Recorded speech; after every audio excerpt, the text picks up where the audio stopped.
Welcome to Deal Flow, the show where we keep you informed about the latest merger and acquisition trends by tapping into the minds of investment bankers, financiers and CEOs on the buying trail. I'm Erika from Merwe. We shift tack in tonight's show, getting the details on the $5.5 million deal signed by Kansai Plascon Africa during the past week, a deal which expands its presence in Zimbabwe. We start by looking at some of the other deals of the week in the meantime.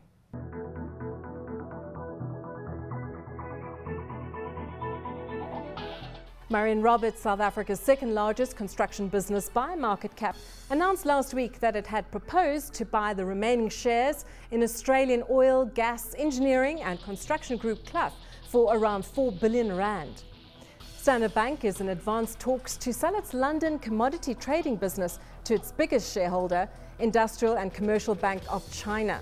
The deal would mark the latest move by Africa's top bank to hive off businesses outside the continent, as it focuses on building its presence in fast-growing sub-Saharan markets. German engineering group Siemens AG will book a one-time gain in its current financial year of around $530 million from the sale of its Nokia Siemens networks. Volkswagen and Suzuki Motors have resumed talks about how to resolve a dispute about a partnership deal.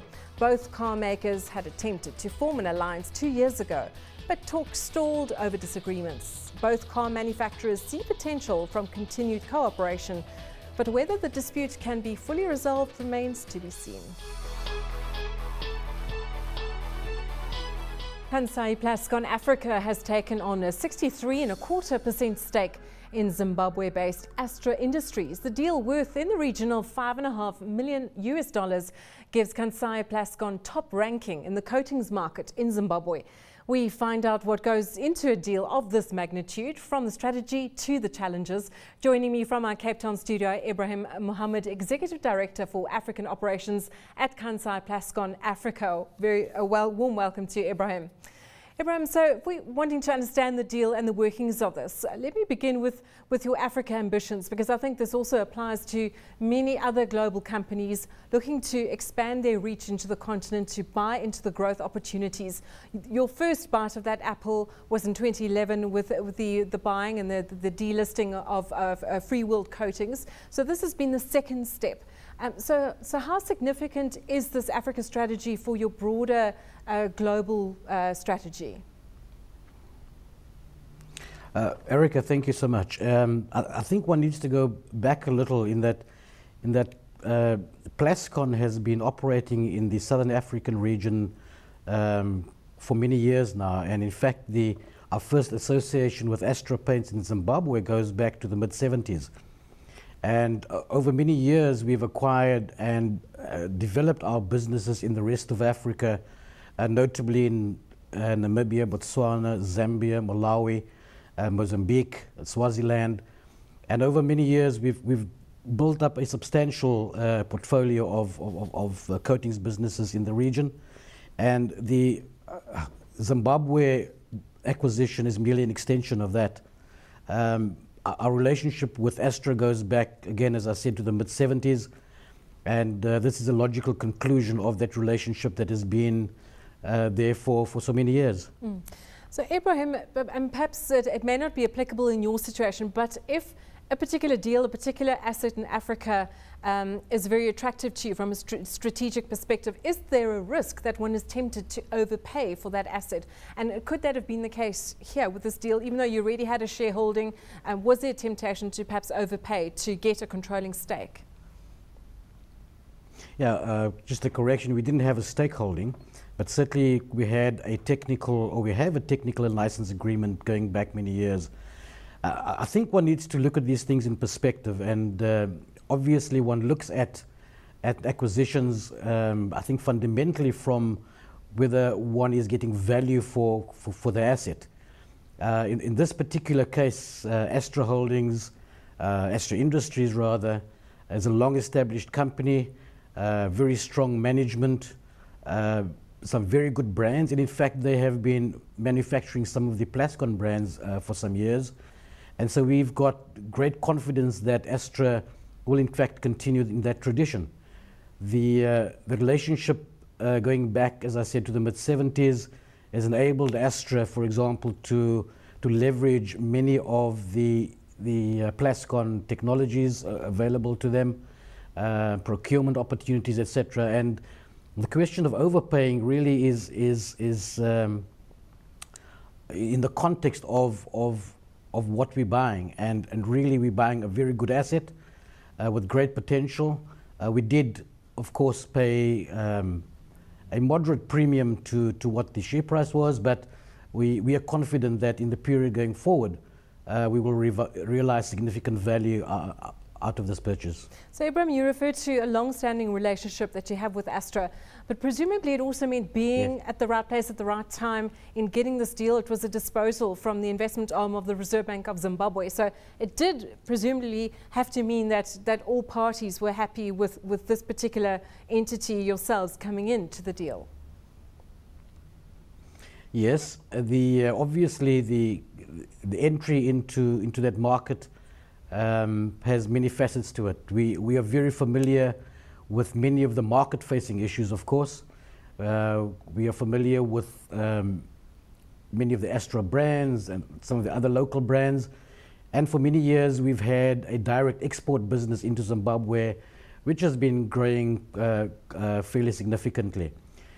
Obviously, the territory comes with its own challenges in terms of the recent history, but we were able, certainly in terms of some of the requirements, for example, indigenization requirements, to structure a deal which ultimately was to the benefit of the staff, the management. I think we paid a fair price for the asset, and it was well within our capability to meet the requirements. What are the lessons that you've learned from this deal? So getting to grips with doing an acquisition and becoming an owner of an asset in a territory such as Zimbabwe. What would your recommendation be to other players wanting to do a similar step? I think homework and more homework is essential. Certainly understanding and having a good grasp of the regulatory environment, understanding that one cannot find shortcuts at all in achieving the objective. In our case, we've had a very strong relationship with the current management. The board of Astra Industries, very well-placed, responsible individuals of high standing, and we were able to engage with the shareholders in a very productive way. This took many months of discussion, interaction, without compromising any side, and I must say it was a very positive experience for us. And I think of course the deal came at the right time for Kansai, since it is our first acquisition post the Kansai takeover in Africa, and it certainly wasn't a walk in the park, in that there were many questions asked of us in terms of our intentions with the business, and we were able to demonstrate, I think, quite clearly that we are using the very strong Plascon brand to enter adjacent markets. We've got businesses in Malawi, in Zambia, in Botswana, and the Astra facilities in Zimbabwe, notably in Harare and Bulawayo, are really very well placed to assist those businesses in growing their markets in turn. So it's a strategic acquisition for us, especially in the territory. Zimbabwe, other than Angola, was the one missing puzzle, a piece of the puzzle in our Southern African portfolio, and it will certainly serve us well going forward. So Ebrahim, it doesn't sound as though there was a bidding process or a bidding war. You had a clear access to the seller. No, on the contrary, there were other interested parties.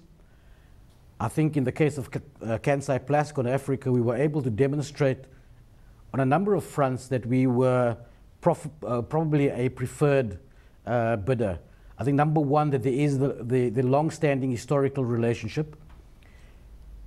Secondly, that we have an association with Astra on the technical front. We in fact have an existing technical and license agreement with them.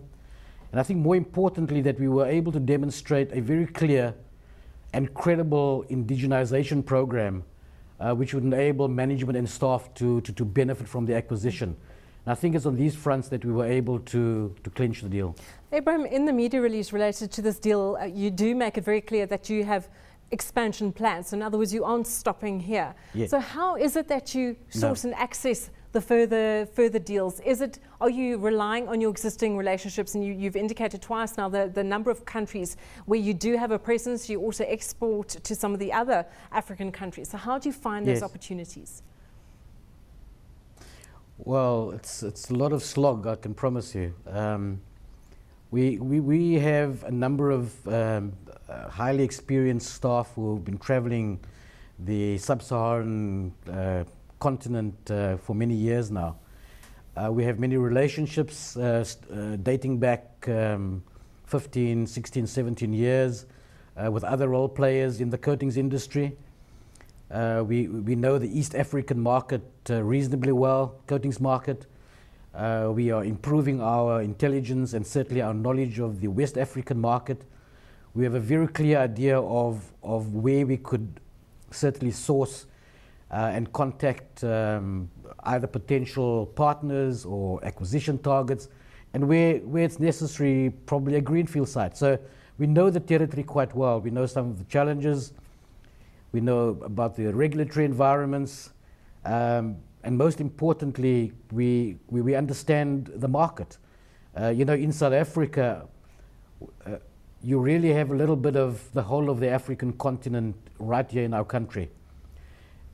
And we use that expertise for the various segments of our market to understand these markets a lot better, to enter those markets with a sort of humility rather than an arrogance that we know it all and we are the market leader. And our targets are very, very clearly identified.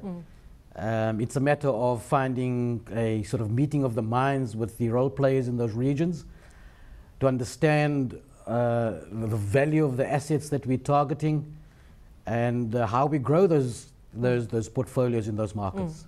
Well, Ebrahim, thank you. Really good talking to you. And I think the message is consistent that we're hearing from yourselves and other players in the sub-Saharan region in finding those assets. It's one of deep research and good homework. So Ebrahim Mohamed is Executive Director for African Operations at Kansai Plascon Africa. And that's it for this week's edition of Deal Flow. Thanks for being with us. We'll be back next week.